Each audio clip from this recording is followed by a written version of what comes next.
Yeah. All right, we're live tonight, and I'm incredibly excited. I met Austin at Fantasm Orlando last year. Yep. Welcome on, man. I'd love to announce all the things you do, but it'd be such a long list. You're an artist, a producer, a writer, incredible comic, zombies that I read. I can't wait to talk about. There's a lot of things I can't wait to talk to you about. Welcome. I am an open book, good sir. Let's talk away. Let's have conversations. Let's get it done. Hold on, let me get a beverage. All right, awesome. Happy 4th of July, everybody. Happy 4th of July weekend, Austin. And I wanted to send a big thing to you about your family. I know you guys went through a lot and things have gotten a lot better for you, so I'm really happy about that. And thanks, sir. Congratulations with that, with your daughter and everything. Oh, I appreciate that. Yeah, she's actually right here playing video games, so she's doing great. Oh, that's amazing. That's amazing, man. So happy for you. We already got 5 people popping in all ready for this live stream. We got Phil's Creepy Videos, DJ Ja the God.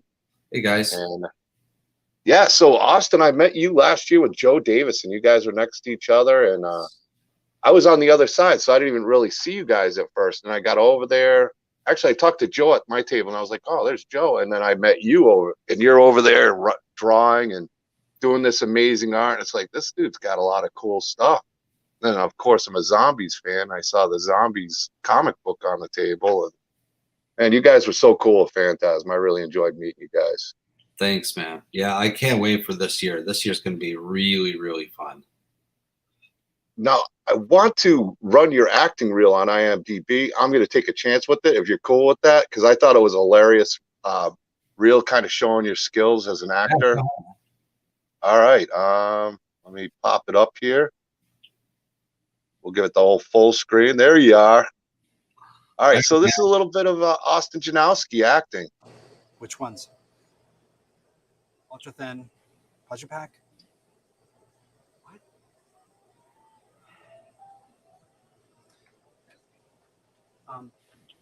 Man, the sound on StreamYards is so bad. Ultra thin helps you with sensitivity. Okay, and you've got pleasure pack. Gives you 3 ways to help give pleasure. They help you. Help with what? Chris Florida. They help you.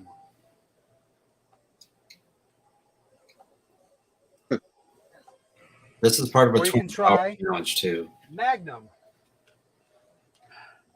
This is hilarious. They say that nothing's the same once you have a magnum pointed at you.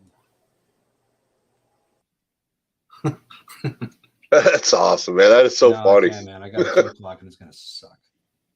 Yeah. Yeah, about tomorrow? Okay. All right. Later. Who the hell are you?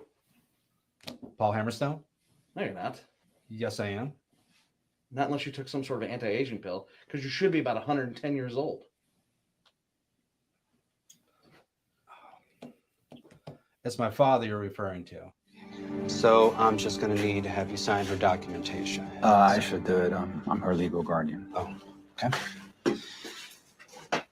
So since most of the items have been sold and the money spent, the patients have decided not to press charges just so long as you pay back what the items are worth.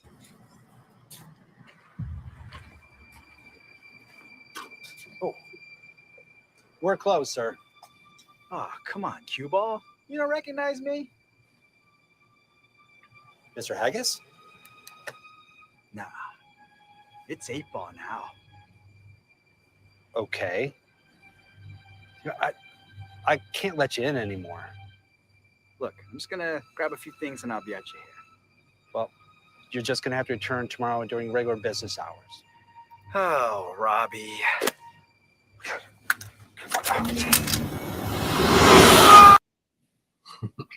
That was fantastic, man. I really enjoyed it. I watched it this morning. I'm like, damn, that's funny as hell. You got that great comedic timing as a serious guy too, and that's one of my favorite types of comedy and acting that I love to watch. Where you're almost not trying to be funny because you got such a serious look to you, but it comes off and it's hilarious. That condom scene was pretty funny.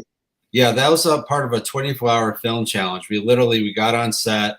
They're writing the script. They finish. I'm like, okay, take about 10 minutes, read it. Time to go. We just jumped right in and just started filming. So do you like it that way? You seem like you're quick-witted, so something like that kind of fits you anyway. Yeah, I kind of talk about myself. I have an affinity for improvisation. I'm pretty able to go kind of on the cuff, and all that sort of thing. So when I get ready, even if I have a full script, I'll do a few times. I'll run it a few times because I want to be organic when it comes out. You know what I mean? Because what I've learned is you learn the words and the lines, and then you let it all go, and whatever happens, each take that's what happens, right? And each one is not necessarily the same as the other one. That's what makes the magic. Christopher Walken never does the same thing. Every take is always a little bit different whenever he delivers his lines, always. So I kind of take that mantra a little bit. And I just kind of roll as best I can. And I'll do things I think is maybe funny. And then, if it's not funny, then I'm like, okay, well then, reel me in and, what do you want? Yeah. So do you usually find the first take is your favorite or puts you the most into it, and you wind up doing a bunch of takes that maybe takes you out of the scene a little bit, or you just enjoy playing with the each take a little different? Each take is different. I like to do a little bit. I'll do something and then I'm like, okay, that's good. Let's try this avenue. I'm like, cool. I'll do a couple different choices on the character that I feel would fit the actual story and kind of try that. And if I get a laugh or something, great, cool. We'll go that way. If not, okay, then we'll try something else. It's always good to have choices with film because you're working on a scene and the previous scene you probably shot 5 days ago or 2 weeks ago. Like I just wrapped on a horror film called The Haunting of Julia Rhodes. We shot 3 months ago. Loved the stuff that we were doing. It's really suspenseful and creepy. So we jump back in. I'm like, okay, what kind of vibe was going on? I've slept since then. I can't quite remember. So I was able to see a clip of kind of like the demeanor, and then we were able to jump right in. But it wasn't fully exactly like it was, but it kind of worked with everything that was going on. Sometimes it just falls together as without a plan, huh? Yeah, like that first clip in Protection, even the one with Joe. That's for the web series South of Central, and that was actually that's a great series. Oh, it's so fun. I love it. I always miss it though. That's the problem. I always miss the notification. I swear it never gives it to me, and I love this series. And then I forget to catch up with it. But if anybody hasn't had a chance to watch it, definitely check it out. Yeah, it's on YouTube right now. We got over 200,000 views. It's starting to blow up. It's doing pretty well. I play Paul Hammerstone, a very unscrupulous sort of, kind of, he's a lawyer, but kind of, like a dicky lawyer. But like that phone, with me on the phone, that was all improv because we needed to have kind of lead in. Joe was dealing with a camera guy, and I was just with the first AD. And I'm like, look, can we just film like me on the phone, just kind of bitching a little bit? So we did a few takes of that, and luckily it got in the beginning of it. Yeah, you're so busy with so many different things, and that web series I absolutely love, and I got to put the link into it, and we're going to talk some more about that because I think I watched the first 2 episodes and I was dying. Just a funny show. And I don't find a lot of series that have comedy anymore have the kind of flavor that you guys got in that. Mm-hmm. It pushes boundaries, but it's hilarious, and it's right up my alley in humor. But you've been so busy with different things, and you don't stick to one genre at all. Like you're great at comedy, you'll do serious roles, but even with your writing, Zombies is a zombie book. It's got great character development. I love how you incorporate your talented friends into the book. When I first glanced at the book and I was opening, I'm like, why is some color? Why is some black and white? And it makes total sense. Yeah. And it was different. It was unique, and I enjoyed the whole read. Well, but first of all, hey everyone who's jumped on, thanks for coming by. It's so cool. My zombie series it's called Zombies Were Human Too, and what it does is it tells zombie stories before and how they become zombies, kind of like the origin stories of zombies. And it's technically an anthology because I'm not doing all the writing of all the stories, and my artist is doing all the art. We do the main storyline because it's about 3 teenagers, and they make up zombie stories that they see of who they were, how long they lasted, and how they died. They call them their youngest because zombies are scary. But what we did was for zombie stories themselves are made up. It's done by different art teams, different artists and writers. They'll pitch me the story ideas, and I make sure that they fit into the overall story we're doing per volume of our graphic novels, and then they do it. I love the collaborating aspect when it comes to comic books because a lot of people have not really had the chance to. Like there's seasoned professionals. I've got new comic book people. I've got actors like Joe, Rick Danford, who's a horror director. I've got Amanda Bird, who is a horror writer, novelist. She's going to be in the book. So for the ones who've always wanted to be in comic book but haven't really had a chance to, this allows them to be linked up with good artists and stuff too. You give them a chance to work on some cool stuff. And it's only up 10 pages for the zombie thing, so it's not overwhelming. And I just like the collaborative aspect. I've been doing comics since '94. I've been doing it for 28 years. I'm at the point now where I want to work with all my friends and all these cool people and make some cool stuff. Yeah, it looks like that's all happening for you. I enjoy, like, I just seeing you and Joe together when I first met you guys at Phantasm. You could tell you guys are like best pals. Yeah. And I've even had Dennis Mallon on, who I know has worked with you guys and praises the hell out of you both of you, and what you do and all the talents you guys have. Like I said, when I saw you, you were nose deep just drawing away. And I am a huge art fan, as you see behind me. Yeah. It's one of my favorite things. I love seeing different artists work. My buddy Michael Toth, he's actually in here. He's a fantastic artist as well. Oh, and cool. Yeah, it's one of my favorite things. I love art, as you can see behind me. And I got yours down here. I really love the zombie posters. Those are really great. Actually, let me show them while we're talking about zombies. Okay. Let me adjust this light. We'll go to a white light. So I can. There we go.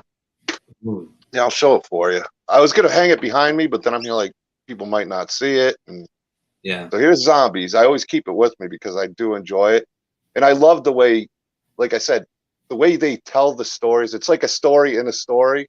Mm-hmm. In a sense, the kids tell stories to give them a sense of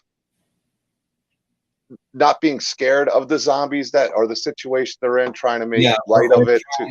Trying to take some of the absolute terror of the situation that they're in so they can function enough to either get into a better situation, escape the zombies, to get safe, so that they're not stuck down in this overwhelming fear of being bit and getting killed. And that's kind of what it's all about. Yeah, so that's the cover for volume 3 that we're going to be coming out with later on. Yeah, I saw that. I was excited when I saw that announcement. Yeah, we've got we're doing a kick. So we do Kickstarter with the series. One, because I want to make sure all the artists and everyone gets paid. Kickstarter is a good way to help us fund. Whenever we're doing it, I make sure everyone gets paid. I don't really get paid. I get books that I'm able to sell and everything, which is fine with me.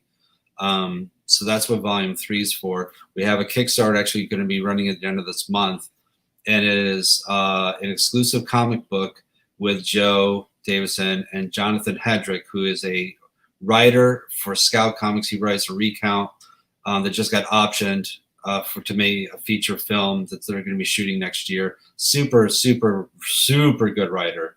So I'm excited to have that exclusive comic book, and it's all going to be new zombie stories, and it's going to be introducing volume 3. So when they buy the book, they get a little taste of what volume 3 is all about. That's awesome, man. It's exciting, and I'm big about that. Even with what I'm doing on a smaller scale than you, is having a great team of friends and people you enjoy. Yeah. And all different talents around you. And I always had that attitude because I played a lot of sports. Teams win championships. And when you have a good team around you, especially with what you're doing as a writer and artist, and you incorporate it all, I see the possibilities that really open up with that. Yeah. So I got this one too. I got 3 of them from you. So Yeah. Jonathan Crossgene, excuse me. He did the artwork for that. He's actually a videographer, and he loved comic books. He's never been published before, so we're the first time to get him published. And it gave him enough courage to pitch a story with his friend, and they picked up by Scout Comics, and that's going to be coming out next February. So that's pretty cool. how cool is that, though, to know that you helped the guy get his start and see that? It's such a good feeling.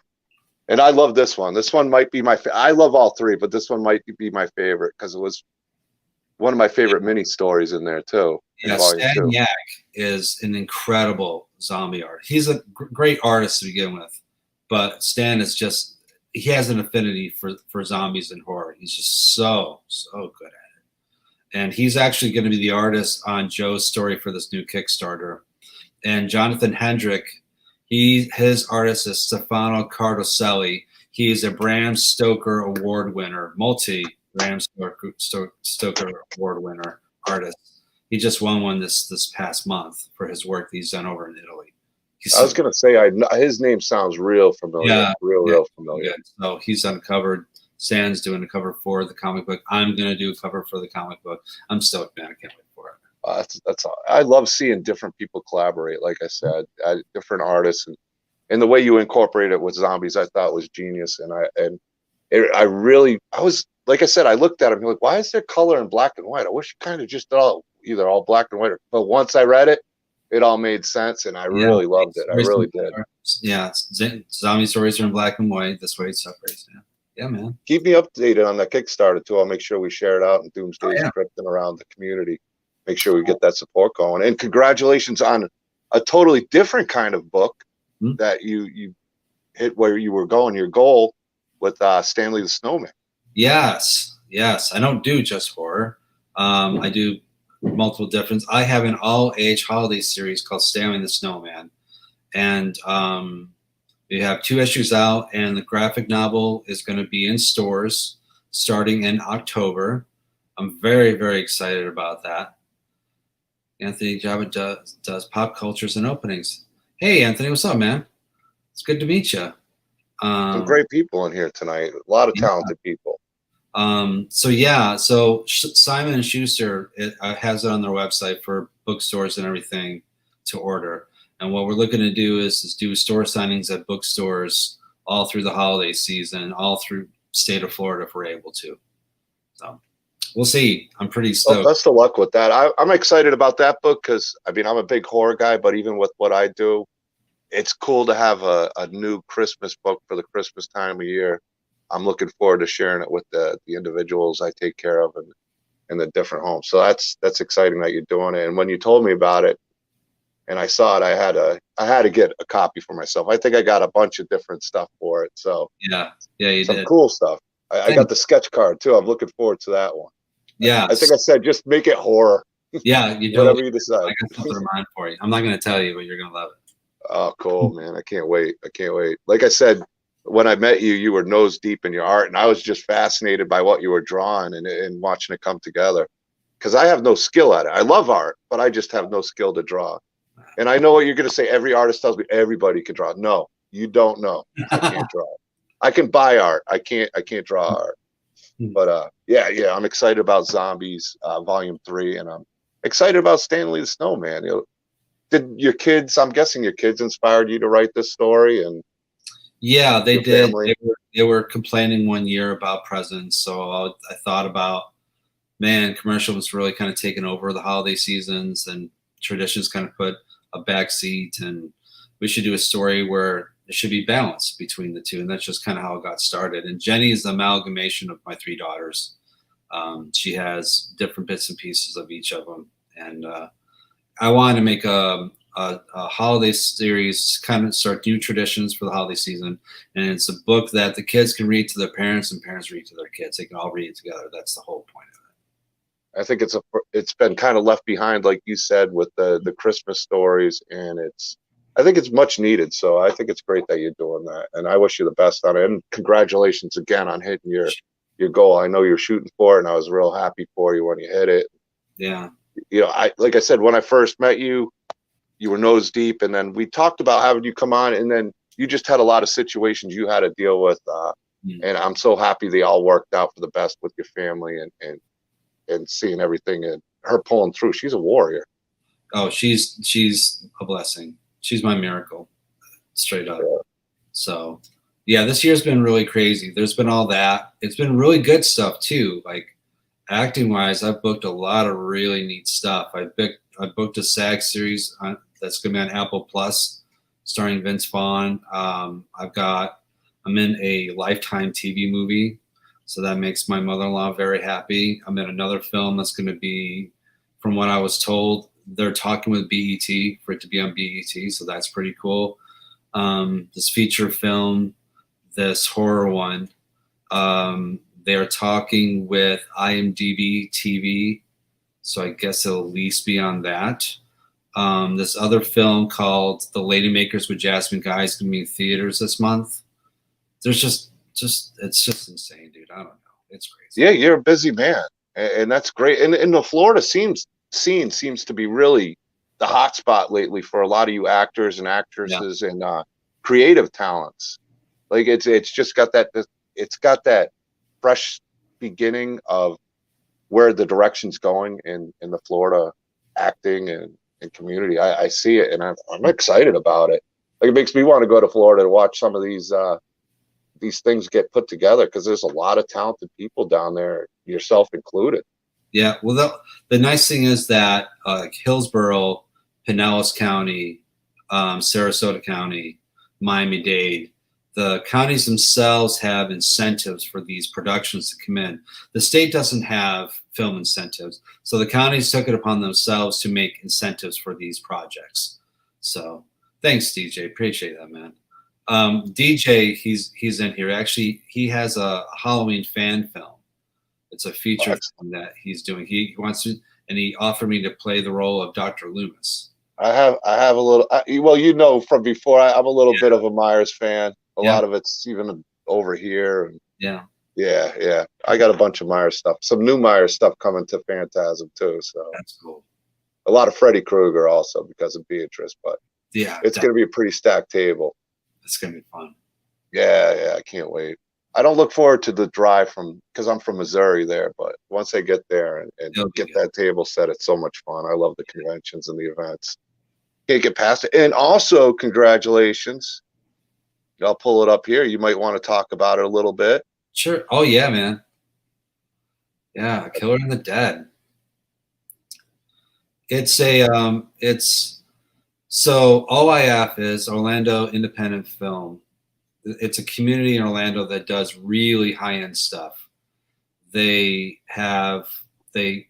put together these challenges, but you have people that are motivated and they want to work together. They want to improve their craft, and then they have a really elaborate award ceremony, and it's kind of like going to like the Emmys or something like that. Red carpets and limos. Everyone dresses up, and there's some really cool films. So I saw that the time frame between now and September. I'm like, ooh, I've got some time.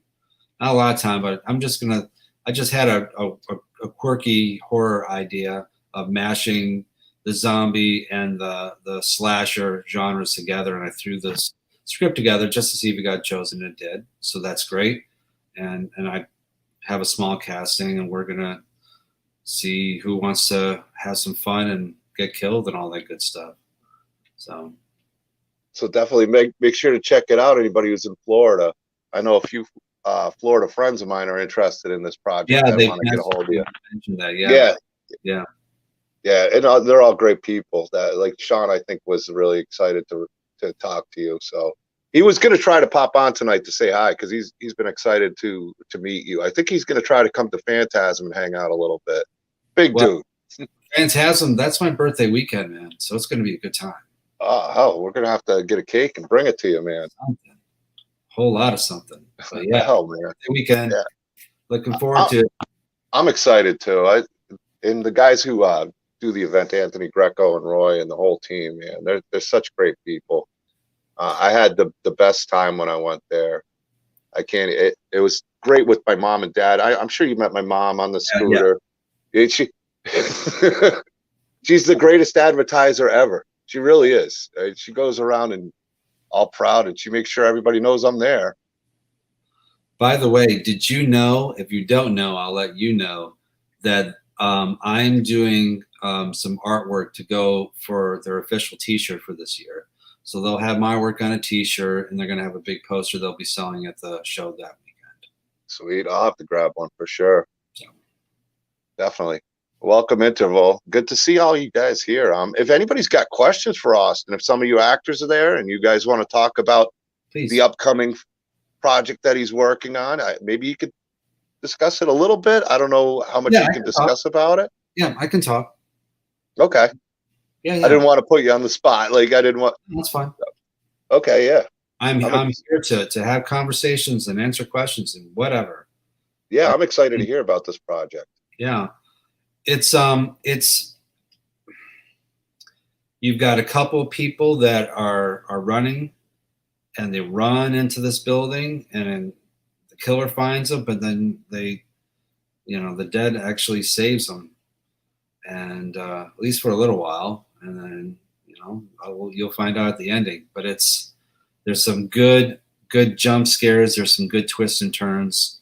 There's going to be a lot. It's not super bloody because it's PG-13, but it's got a super creepy factor. It's got, like, if you like the Michael Myers, the that sort of walking creepy killer sort of thing, and then if you also like with the Dead the Zombies, you like the running zombies and all that sort of thing, the rushing and the intensity, it'll have both of those. So. I kind of like the idea that you were saying that for now the dead are kind of not the bad guys in it. That's an interesting concept and twist. So I'm interested on that. And I don't mind running with zombies. I know some people either hate it. I love both. I take it for each as it is. I mean, like Romero's zombies are very different than, say, the Train to Busan zombies. And they all have different origins. And Walking Dead's the same way. They went from running, and I guess they got there you go. Yeah. I got 3 of those Negan resin busts, and I got to put one together. I just got to find room to put it. They had a big sale on them, so I bought 3 of them, and they were free shipping. It's insane. With Jeffrey Dean Morgan, it's like 18 inches tall. It's sick. Well, real quick. All right, Thomas, real quick. What's up? I'm ready, Thomas. Oh, Thomas is great. Thomas, you'll see a bunch of his stuff on my table. Okay. He does these like old mini VHS magnets and keychains, and he's actually working on some new stuff, some bigger boxes where they open up and it's got looks like a VHS, an old school rental VHS. He even does it like that. Yeah, it's super cool. And then inside you take off the cover, which is like a cardboard piece, and then there's a box full of items that are really cool, whether keychains and stickers and really cool stuff, magnets. Yeah, you'll see it. I love his stuff. People go to the table, and it's going to be an affordable item on my table, but it's awesome, people love them. I mean, try to do series like the Friday the 13th series, Halloween series. So big shout out to Thomas Bruce. He's been working really hard. One of the great Doomsday Krypt members, and honored to have him. Well, the image that I have is going to have one of the horror characters from pretty much not all the actors, but most of the actors that are going to be at the show. Like there's going to be a Michael looking, and the people from Fear, the TV show, Fear Street. Thank you, and Nightmare, on Elm Street, and all that. So I'll have those kind of set up. It's just you got the TV, you got the kids kind of watching in, the killers are behind them, and nobody does actual voodoo zombies. Interval is the right word, Austin. Yeah, interval. Rick Danford has a short proof of concept film called Blood Money, and it deals specifically with Haiti and voodoo and zombies. What was it? Serpent in the Rainbow kind of dealt with it too. Exactly, that's what it's inspired by. We shot half of it, and his main person has been so busy up in Atlanta acting wise, he hasn't had a chance to. But I guess he's gonna come back down in September to shoot the rest of it. So, but yeah, there is something like that, man. We're a bunch of zombie fans here. Interval. Actually, I met Interval through a buddy of ours channel who did the Walking Dead after show. This was before I even did the Doomsday's Krypt thing. And yeah, we're huge zombies fans. There's a lot of us that just absolutely love the zombie genre. Now, are you familiar with Robert Kirkman other than what he did with The Walking Dead? Do you know his stuff beforehand? Not a whole lot. I've seen a little bit of it. Yeah. Actually, I got to admit, I was never a big comic book guy growing up. I owned one comic book, and I'll give Kirkman a lot of props because of the TV show. It got me reading comics. It got me reading. Picking up something like Zombies Were Human Too by you. The Walking Dead comics I wound up reading because of it and collecting. I started reading The Boys and Preacher, and I love the adult theme more than just the superhero theme. What else that I enjoy reading? It's been a while since I've read it, but Southern Bastards was a lot of fun to read too. Oh yeah, Jason. Yeah, Jason, definitely. That's great. Yeah, Jason Aaron and Jason Latour. They always come to Kansas City, so I've met them a bunch of times. I got a ton of autograph stuff by them. Yeah. Really cool guys.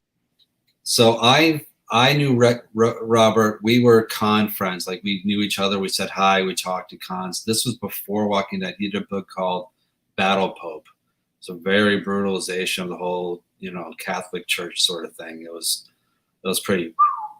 It was really, really good. Him and Tony Moore did that book. So when I saw The Walking Dead and came up, I owned 1 through 10 for a while, and I had to sell them before they really were some. Yeah, paying bills and everything. But yeah, I'm stoked for him, man. Good for him. He was such a good writer back then. It's good to see him have something. Him and the Invincible. Jeez, Invincible, crazy comic book. I wanted to read it, and now they got the TV show on Prime. And I know it's bad. I'd rather read the book too. But every time I'd find a volume, I could never find volume 1. And then I should have ordered it, and I just never got around to it. But I'm loving the show, and I heard the comics even better than The Walking Dead. Nothing against The Walking Dead, but I heard it was a better beginning to end. The whole thing was. Well, the comic book for The Walking Dead compared to the TV show, you mean? Well, I'm saying the Invincible comic book compared to the Walking Dead comic book. Yeah, it is. He started Invincible before he did The Walking Dead. Ryan Otley has been the artist since day one, and I knew Mr. Otley before he even got into stuff. We actually did a few things. I'm old, man. I know lots of cool people that are much more famous in comic books than I am, and but yeah, I mean. It's such a good comic book, but the animated show is pretty close to it. I watched the first season, like, wow, that's actually pretty cool. It doesn't go super brutal, but it gets fairly brutal. Like it was a lot more bloody than I thought it'd be. Like, wow, damn. I started watching it and of the first episode of Invincible because I've heard a lot. Like I said, I'm new to comic collecting. Went from The Walking Dead after the prison scene. I was hooked on the show. I heard the comic. That they had a comic, and I never lived by a comic shop, and I went to a comic shop and started buying the issues. I was able to meet Tony Moore. That was pretty cool at Kansas City Comic Con. I had issue 19, the first Michonne cover. I got him to autograph, so that's in my collection. That's fun. It might even be around here somewhere, but we had a flood down here, so I had to save everything. Thomas, take care. He's going to ride at Beast Island, ride the Beast. So there you go. Oh, nice. Yeah, Interval's a big comic book guy. I know he loves Invincible. He's the one who really was encouraging me to check it out. Yeah. I'm glad I did. I'm glad I did because I'm watching the first episode. I mean, this is pretty tame. What is everyone? And then you get to the end of the episode 1. It's like, whoa, okay, let's. Yeah. You're like, wow. So a buddy of mine, Joe Martino. It was, we knew everything, and he's like, "So you want to do a pinup in the book?" And I'm like, "Sure, yeah, absolutely." So we did a pinup in the back of issue 14, so I can say I'm in Invincible, technically. Oh, that's sweet, man. Yeah, like I said, I didn't start collecting comics until The Walking Dead, and then now I got like a bunch of them down there. I got to get organized again, but I got 2 boxes, and that's in a short time, and I got even more out there, and. and I support a lot of the indie comics too. I enjoy them. I love the adult theme ones that are, have an adult tone, the horror element to it, and I dig reading it. I dig reading that kind of stuff. That's cool. Yeah. Yeah. But you're like, are you a hardcore superhero guy or you zombie guy? Or has it No, like branched? I have bought pretty much. I started collecting when I was 14, so I bought pretty much everything. I still love Batman. I love the whole world of it. That's all I really buy from the big two. I buy independent stuff. Growing up, and this is like ElfQuest, like defined my teenage years. Not Stranger Things. Tony Moore's series was really good. Terry Moore's stuff was really good. Can't remember the name of it though. Back in the day, Cerebus was really good, and then Teenage Mutant Ninja Turtles, and that's all I buy now are independent comic books. Because to me, they're a little bit more unique. They're not trapped by corporations dictating the narratives on your favorite characters. You know what I mean? It's really disappointing. I do. I know you're a big Kirkman, and I was a huge Walking Dead fan. But even in the comic, it felt like once the show kind of started rolling, the comic got good to a point, and then it felt like even in the comic there was an influence to try to I don't know. It just got lost along its way, and it's a shame in my opinion. Oh, I stopped watching after season 1 because to me, I thought the book was actually perfectly written to have a TV series follow it verbatim. And I understand why they didn't, because they're on AMC. If they were on Showtime and everything, they could have followed it step by step. It would have been just there was some brutal moments in the comic for sure. Yeah, especially when it first started and when they got to the prison and stuff. There was some pretty like ghastly scenes that took you back, and to get that reaction in a comic book, I don't know. That's what hooked me into The Walking Dead. It really did. And reading comics and starting to collect it, it's like, all right, well, if this is good, what haven't I read that's good out there? And I started collecting. Like I found that comic book store that I told you about, and I'd just be checking out all these different ones and going to Comic-Con and some of the local writers. I'll buy some of their books and check it out. And like you said, the corporations doesn't get their hands on these indie comics, the smaller budget ones. That's where I even like Southern Bastards a lot. What was it? The other one that Jason Aaron did. I liked it a lot. It was really short. Oh my God. Oh, it was a short book about a kid. I can't remember of it, but I love the series. I don't want to butcher the name of it, but he got me hooked. I love Jason Aaron's writing too. Jason, very cool. There's a vampire series called Redneck, which is really good. I think you would enjoy that too. I'll definitely check it out. Yeah, check that out. My problem is finding time to read anything anymore. I'm between two houses, and it's like divorce stuff. I just running out of room for everything, and I think we're going to be redoing the whole basement, so I'm opening it up so I could store a whole bunch more comics and a whole bunch more collectibles that I'm excited to do. Right. The addiction is strong, whether it's masks, comics, everything, and when you collect them all, it gets insane real fast. Yeah, I hear that, dude. I totally. Yeah. What was the other thing I was going to ask you about? Oh, I wanted to go through your IMDb list. Sure. And some of the stuff you've worked on, because I think you've been in so many things, and some of them are really good. That I've had a chance to watch. Not some of them are really good. The ones I've gotten to watch, you really stand out well. I started watching. What was it? Get all your stuff up here.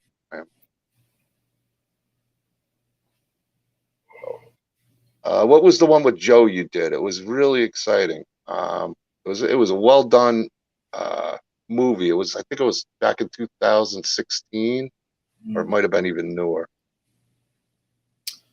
Let me see. For some reason, it isn't showing me your list, the full list. But yeah, it's interesting. IMDb only shows some stuff now, not all the stuff. Well, today I found it all, which is crazy. Now I'm not. It was showing me everything, and now it's not showing me nothing. And I was on my phone. You'd think on the computer it'd show me more, but it's showing Dark Twilight. Yeah. Epiphany. Yeah. Painkiller. I started watching that. That was really interesting. And the problem I have is I was so busy. I wanted to cram your movies all weekend. That was my big goal, and it just did not work out that way. Like me and my guys, we're gonna watch some of these movies. Painkiller looks really cool too. I want to check that out. Yeah. Oh, Beauty is Skin Deep. That's Beauty is Skin Deep. That's the one. Yes. I watched it the second time today. Well done film. Yeah. Joe Great directed at it. So that was pretty cool. And that was fun having Joe direct and then have him actually do some How long have you guys known each other for? It seems like you guys have known each other for what, 20 years at least? I mean, No, it feels that way when I see you guys together. It's only been like, just a few years. It hasn't been super, super long. Where did we meet? Where did we meet? Oh, we were at a film festival. We got to talking. He was into comic books and just started talking and chatting and stuff like that. And then he had me in Beauty is Skin Deep. And then we opened a studio together. And then that's just and then we did South of Central, and he did. I'm loving South of Central. I really want to catch up on that. Like I said, I watched the first episode or two and I was hooked. And it's like anything else. If I got the notifications on it, but YouTube doesn't give it to me. Facebook doesn't give it to me. Yeah. And then I'll forget the name of it and I'll go to try to find it again. But it's a fantastic series. It's a lot of fun. It's hilarious. At least the 2 episodes I watched. Oh, it even gets more. It gets even funnier, dude. It's just it's really funny. And the funny thing is, like, Paul Hammerstone meets this little, like 20-year-old. So he's trying to look younger for this girl. So my beard keeps getting darker and darker as the season goes on. So towards the end of the season, I have a full dark beard, and it's just so funny. I mean, you and Joe have these. How fun is it to collaborate on these comedy things with Joe? Because you guys both seem to have such a great sense of humor. Joe has done improv and taught improv. He was part of an improv shoot. So he's done it for over 20 years. That's his thing. And he's directed dozens of feature films and everything. So he allows me to use my improv while doing scenes. You know what I mean? And we click. We have the same type of thing, in the way we kind of go about going at the scene and the words and whatnot. We just have great chemistry and banter, I guess. Some actors just work really good together, and it just kind of clicks. For Share or Die, Danielle Bowman. She's been my wife for 2 or 3 different films now, all horror. I was in another horror film that she was in. I actually won a supporting actor award, which was just crazy. And we just clicked. You know what I mean? The chemistry was just kind of there. It just worked. So I think that's what's great about indie projects, and I'm a big supporter of it, is you find a lot of the filmmakers, like with you and Joe, you work with a lot of the same cast that in different projects, and you grow and you get better, and it's interesting watching the team work together on that. And I have other friends that do it. Jason Pitts has actors he works with all the time and collaborates on. Mike Butsatsos, who has popped in here, the same thing with a lot of these indie people, and I love it. I personally love it because I know if I'm watching, say, a Austin Janowsky film, there's a good chance I'm going to see some people that have been in other projects with them, and I became a fan of through one or the other. What was interesting was when I was on set for it's not called Marcel, but I have to call it Marcel because of NDAs. When I was on the TV show Marcel, my scene was with Zach Braff and Robert Delaney and Charlotte Lawrence, and these really really well-known people. Super nice people, super nice guys. We got to talk, we got to chat. No fanboying. We went and did our job and just kind of do the best we can. And that's really what it's all about. That's where kind of the chemistry kind of goes, because you see what they're needing as an actor. You try to give them to help them bring out their best performance without trying to reinvent the wheel, if that makes sense. Oh, I get it. I totally get it. And you've actually been in with a few solid names. I mean, you were in the Dawn of the Dead series. Yeah. Let's see. I'm looking at a few things you were in. I forget what TV show you were in. Also, you had a small part, but it was pretty cool Well, to Snap. see you in it. Fun, yeah. Yeah. Yeah. That was cool. So it's cool working with somebody where you don't fanboy out and you kind of have that mutual level. I'm guessing the product comes out that much better and it's just that much more fun to work with. Yeah. Where they're cool people. Like it's not like they have that actor star. Like I've been doing this and I've been doing that, and you're just this or that. Yeah. Yeah. Some people get like that. I just, you're there to do the job and you're trying to do the best job you can to make it so the director likes you and wants to hire you back. So the last thing you want to do is to be sort of like the guy who's, hey, tell me about acting. Hey, can you tell me about the show that you were on 20 years ago that I really like scene 19 in season 5 of blah, blah, blah. They're probably not going to want to hire you back to, in case they got fanboying out. Yeah, I get it. I get it. You want to move forward, never backward. And then when you get the same questions and you're working with the person, it can be a little much. Well, we got another celeb in the house. We got Mr. Brett Wagner, the Lost Leatherface, coming in to say howdy. What's up, Brett? Nice to meet you, bro. Yeah, great guy. He actually stopped down in the Krypt last weekend. He was here. Last Friday, he happened to be in the KC area. He came down and hung out. Yeah, very nice. Awesome dude. Awesome dude. Cool. Yeah, and then we did the bike event the next day. We had a blast, man. It was real cool. Yeah.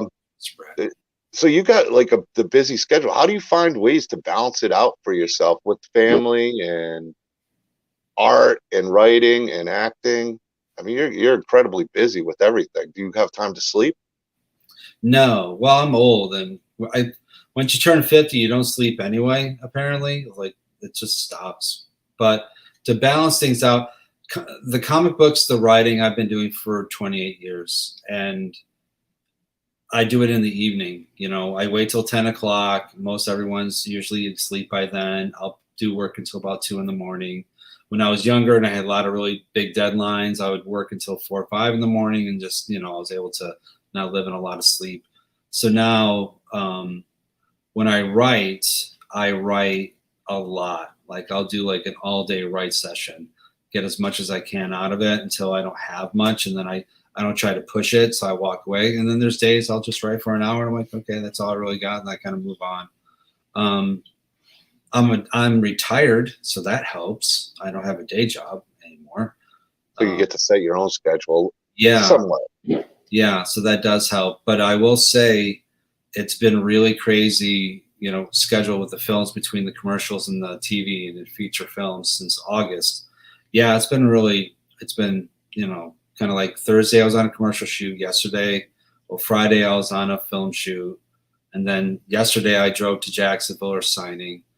So yeah, you take naps where you can. That's the secret of everything. Naps are your pleasure. I'm 46 and I know like those little power naps, but through the night, if you get up one time to pee, you can't get back to sleep. So you're up at 3 o'clock in the morning or something. So yeah, I get it. I'm almost at that 50 mark and I see it coming. Lack of sleep. I don't sleep a lot anyway. It's usually like I'm a night owl, but I work during the day. Like most of my work hours are during the day. So yeah. I get home and like I'll have an idea for something, and the next thing I know, I'm up and it's like, oh my goodness, it's 3 o'clock in the morning. Brett asked the question: what's harder, shooting a 2-day commercial or a feature film?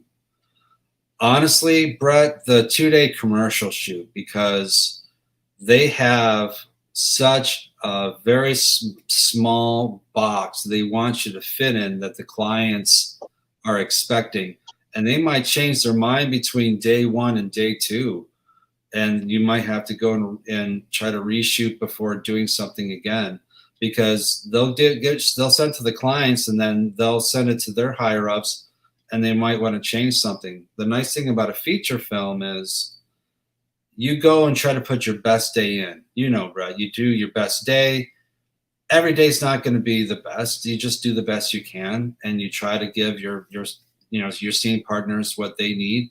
And then once the director says cut, move on to next scene, there you go. Now it's on to the editor's job. But commercials are really you can do the same thing over and over and over and over and over and over in different angles and close-ups, and the lighting's wrong, and it's just one more. And yeah, they're very, very picky on that, I find. And with the time constraint you have, I can imagine it can get intense at some moments and frustrating when you're repeating yourself over and over, where you're doing scenes in a film and you got a little bit of breathing room. In a commercial, there's no breathing room in any moment. Well, every second counts, really. Yeah, see, well, SAG commercials, you have an X amount of time before they have to pay you overtime. So they do not want to pay overtime because they have a budget that is set in stone. Like, this is the money that they're spending. This is all they're going to spend on said commercial, and we can't go past that budget-wise. So they will make sure they get what they get. If not, then, that's why they do 2 days, to make sure they have enough time to do this, and if they don't like it, then they can redo and finish. The one nice thing, though, I know a lot of people say about commercials, it might be intense at those times, but it's nice to get a couple days worth of work and get a nice paycheck for a couple hours for a few days. Yeah, residuals when it comes out. Yeah, man, when it hits different markets. Yeah. Oh, yeah. When I did Blackstone Griddle for National Griddle Week, it's been used 2 years in a row. 2 years worth of money, man. It's a good thing. Yeah, Brett was telling me a commercial he shot, and it ran for like 6 or 8 years or something like that. I think he said 6 years, and he was getting residuals, and it was a nice residuals for what it was for a short bit of work, and he certainly didn't complain about that. So I could see where commercials are so much fun. You get better residuals than some of the movies you can do, really, right? Oh, yeah. I haven't gotten to the point where I see a lot of big residuals for any of my film work yet. I'm hoping down the road that it's kind of leaning that way, but for commercials, yeah, definitely. Yeah, I think you're fantastic, man. You just got that look and that character and that dry sense of humor that I really enjoy watching when you're on screen. You could play that school psychologist. You could play that principal. You could play that character that just fits every comedy that just needs that character in it, where it's a down to earth, where it's not over gag kind of thing. Yeah. It's a natural comedy that it's like you have that serious tone with, like Steve Martin is a good example, or Chevy Chase, where they're not really trying to say something funny, but something funny comes out. Like even the scene you had with the daughter, it's like, where are you going? Oh, you don't care. It's right. I don't really care. You're right. Yeah, get the fuck out. I love that kind of humor. Like that's the type of humor that cracks me up, that I enjoy in those type of films. And I think you're perfect in those things. So I'm surprised I'd love to see you in a lead role as like a dad taking his family on a trip, like inspired by Vacation, but nowadays, modern days, you get to the gas station and God damn it, $5 a gallon. I could see it. I could see you being that kind of father role. That would be a funny movie for you. The Road Trip with Austin Janowsky. You're walking in like, I got to get some gas. What took so long? I had to get blood, and they need 2 pints instead of 1. They gave me cookies, so that's good. But yeah, we got $10 worth, so let's make a good 100 miles. We're good. Let's put $50 worth of gas in. Let's hit oh my God, a quarter keg of gas. That's right. That's right. I could see a role like that. I'd love to see something like that with you. That'd be really, really good, man. Some sort of family road trip movie. I'm happy with pretty much anything that I can possibly do. I'm very happy being a character actor. I enjoy creating different characters and doing different things. A leading man sort of thing. I like being in an ensemble. That's a lot of fun. You know what I mean? Because you get to play off different people. I've been a lead on a couple of things, and that's been cool. Leading a film is very daunting, and I don't know how people it's like that's what they want to do. So I'm like, that's a lot of responsibility. But yeah, so you prefer not to lead in a sense, unless it's like a like a 4-person lead kind of movie. Yeah, not with you being the lead. Yeah, I mean, I've done it. I can do it. But I have no illusions that I'm just, I'm a handsome looking sort of guy. I'm not. I am I'm an everyman. You know what I mean? And We- that's why that fits as a character actor, I feel. I could see, like I said, a father kind of road trip. I could even see like a friend's bachelor party, because everybody needs the Austin character that you can bring comedy in it, which works well and it feeds well. Yeah. Like you were kind of saying, off other people, that makes your humor really land. Because the way you interact, your expressions, the way you answer it, it's kind of so straightforward. It's not like over the top. It's not this and that, but it just fits. And it's like you just say that, and Well, I think that's great. Well, that's the important thing. When you're acting, you want it to be truthful. You know what I mean? Your BS meter will turn off really, really. It'll ring bells if something's not truthful in your head. If you're watching something, you're like, that doesn't, So subtlety when you're doing your characters is very important, and that's what I really try to do, is put subtleties and humor and quirks.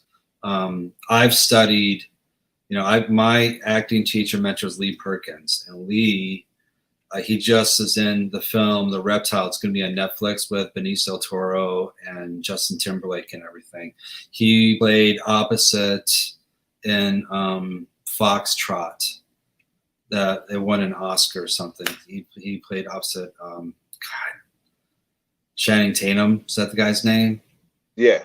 Yeah. I haven't seen Foxtrot yet though. Yeah. But Channing Tatum. Yeah, he's done a lot of movies with a lot of really, really big actors, and he said that being truthful to your words, try to add some subtlety to your characters, and have an understanding what you're trying to accomplish. You know what I mean? What your end goal is with the people that you're talking across from. You know what I mean? What do you want them? What do you want from them? What do they want from you? That's Chubbuck. So I've studied that. I studied Meisner and a bunch of different things to try to give me the tools to create the type of characters that seem natural and have some sort of sense of humor. Because even in drama, you can find humor. That's where the best laughs you get in dramas, from finding humor from situations. You know what I mean? Even if it's tragically funny, it's still there.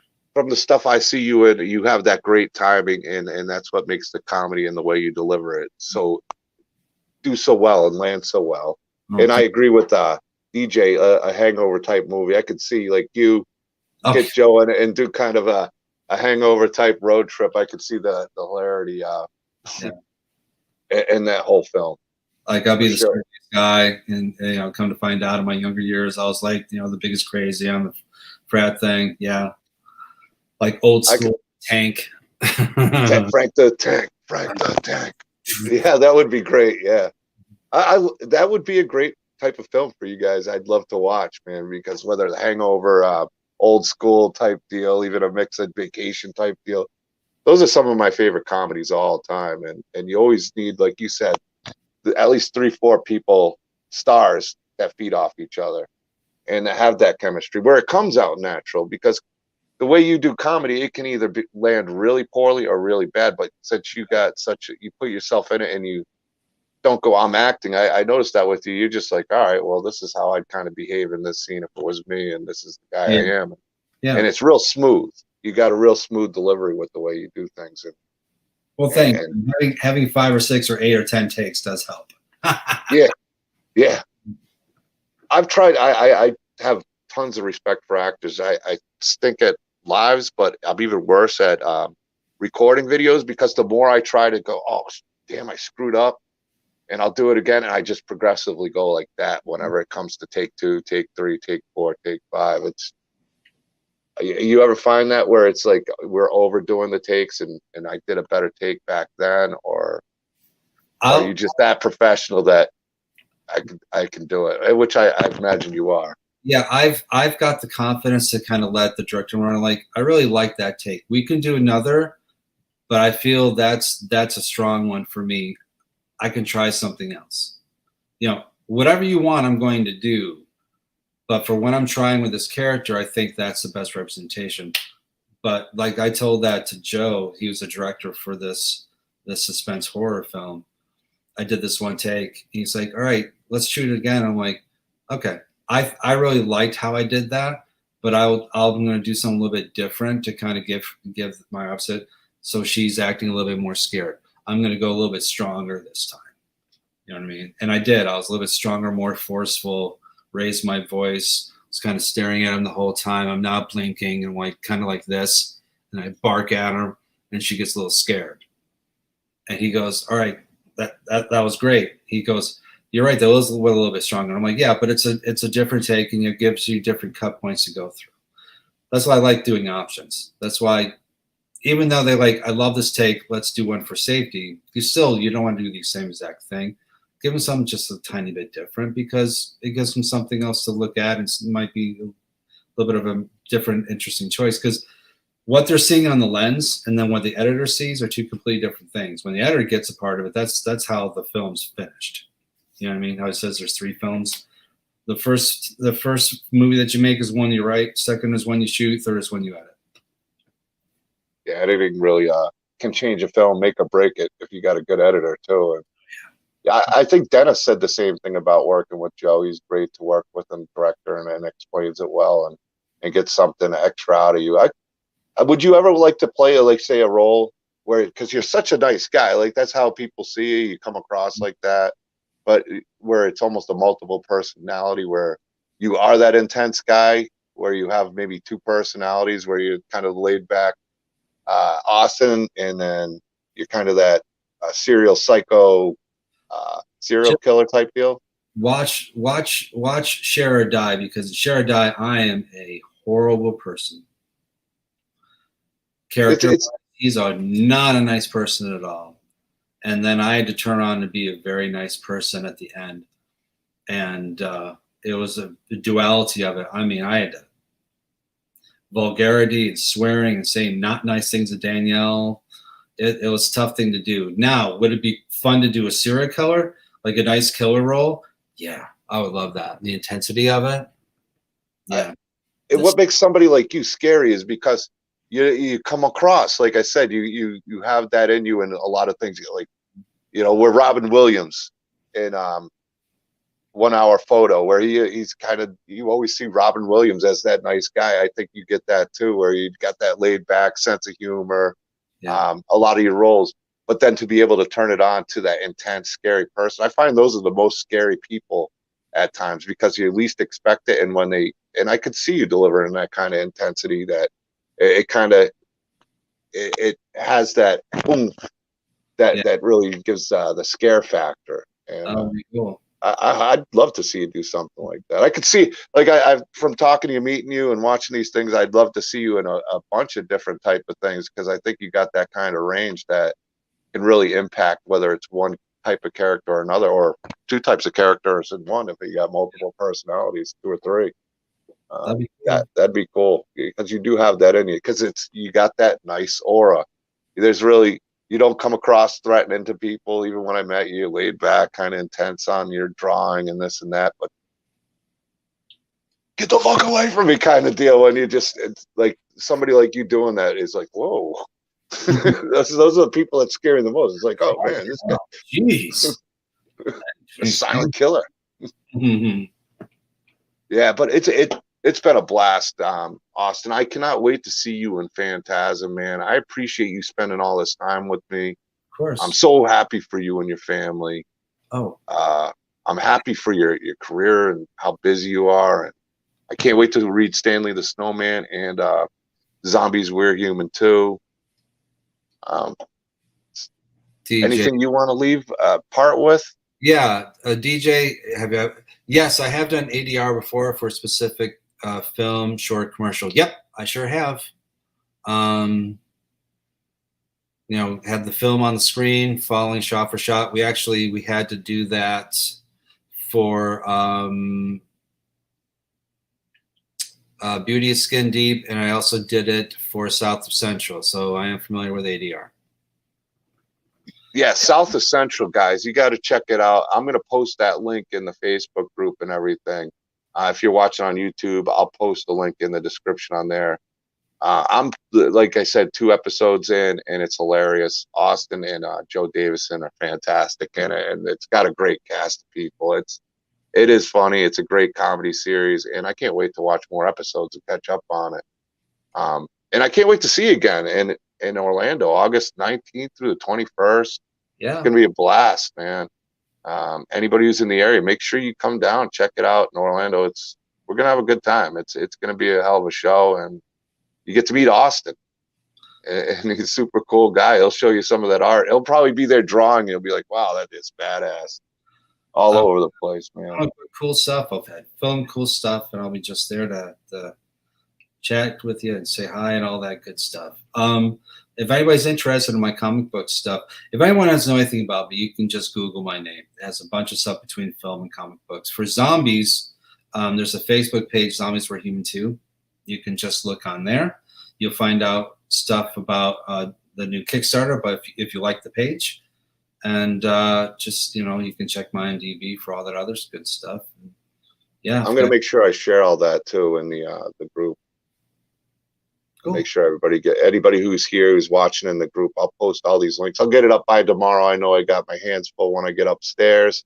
But hey, thank you guys for tuning in, and thank you, Austin, for coming on. I've been looking forward to sitting down and speaking with you ever since I met you at Phantasm, and can't wait to see you again in August. I can't wait for that too. I'm glad we're actually finally able to go ahead and do that. And yeah, man, it's gonna be a good time next month. So thanks, man. Awesome. Everybody. Appreciate you guys. Stop by and ask questions.